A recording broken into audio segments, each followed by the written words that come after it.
Her neyse, amma yenə də bu beldən aşağı məsələsi həmişə güclü bir faktor olub. Hətta mən tez-tez sosial mühitdə insanların şərəf, namus, əxlaq deyə dilə gəldiklərini, millətin namusuna keşikçilik etdiklərini və neçə-neçə şəxsin namus, daha doğrusu qadın cazibəsi üzərindən prim yığaraq sosial, ictimai şəxsə çevrildiyini görmüşdüm. İnsanlar elə güzar edirdilər ki, qadınlar getdikcə daha açıq-saçıq geyinir, daha abırsız olurlar, daha açıq danışırlar, qızlar pozulur, pis yola düşürlər və s. və ilaxır. Əslində isə bunun bir adı var. Pensilvaniyadan gələn liberalizm və salam. Özümüzü niyə cırırıq? Bizi həqiqətən mi namus məsələləri narahat edir, yoxsa özümüzü və cəmaatı giz yerinə qoymuşuq? Mən kasıbın oğlu duruşu, indi acılıqdan ölsəm deyəcəklər ki, işləmədi. Problemlər qalanıb başıma yığılsa deyəcəklər ki, heç nəyi həll etmirdi. Tənbəl idi. Yəni cəmiyyət bütün problemlərdə özünü kənarda tutur. Amma söhbət qadın bədəninə gəlib çatanda hamının insanlara, qadınlara canı yanan çıxır, canı yanan olur.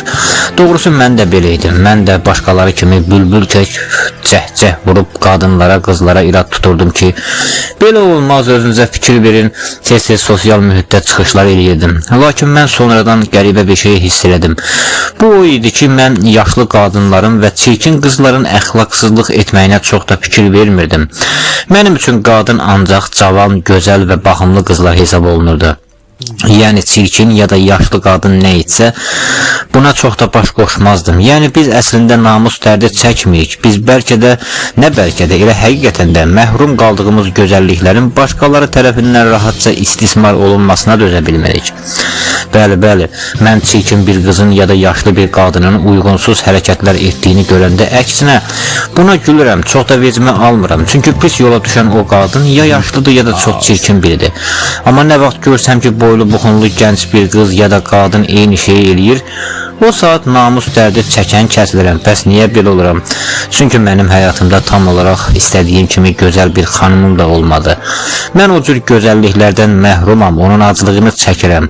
Ona görə də hansısa atasının pulu ilə dolanan gül bala küçüklərin bu gözəllikdən zövq aldığını, onun necə asanlıqla əldə etdiyini görəndə əsəblərim dözmür. Düzdür, evliydim, amma arvadımın gözəlliyindən sonralar qane olmadım.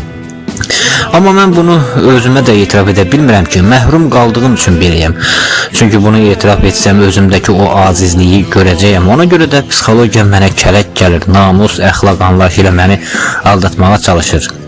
Bizim tənqid etdiyimiz əksər şeylər əslində aclığını çəkdiyimiz şeylərdir. Əlimizdə nə yoxdursa onun hər tərəfli sorğulanmasını aparırıq. Mənim gözümdə əksər namus keşikçiləri qadın gözəlliyinə ac olan adamlardır. İnsanın şuuru o qədər mücəddətdir ki, məhrum qaldığı şeyə mən bundan məhrumam deyə bilmir. Çünki belə desə daha çox əzab çəkəcək. Sadəcə onu inkar etməyə, o şeyin heç kəsdə olmamasını istəməyə başlayır və salam.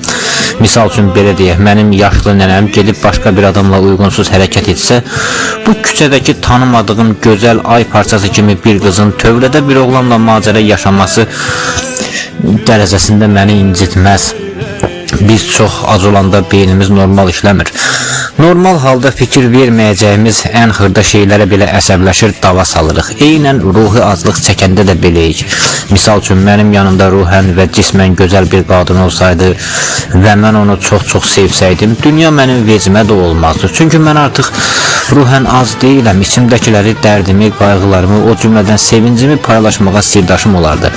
Pis günü də yaxşı günü də birlikdə keçirməyə adamım olardı. Lakin bu sözləri deyərkən belə təkəm, ancaq özüm deyib özüm eşlərəm. Düzdür, mən anamla yaşayıram, amma ana da olsa həyat yoldaşı olan qadının yerini verə bilməz. Hər şey öz yerində gözəldir. Hər şeyin öz yeri var. Yəni ruhumuzdakı aclıq başa çıxa bilmədikcə biz əxlaq keşikçisinə çevrilir həm də. Məsələ ondaydı ki, bir çox kişilər evlənir. Həyat yoldaşları uşaqlarına ana olur, ev işlərini görür. Lakin əksər hallarda həyat yoldaşları onların gözündə həyat yoldaşı olmaqdan başqa bütün funksiyaları da itirirlər. Zamanla qadın cazibəsini, yoldaşının qəlbini necə xoş tutmaq bacarığını, nazını, işvəsini və dərin söhbətlər etmək qabiliyyətini itirir. Nəticədə sən o qədər aclıq çəkirsən ki, ruhən, o qədər çox çəkirsən ki, vecinə olmamalı, başqalarının işinə qarışmaq sayılan şeylərlə məşğul olursan. Yəni biz əxlaq keşikçisi deyilik. Çoxumuz sadəcə acıq, ruhumuz azdır.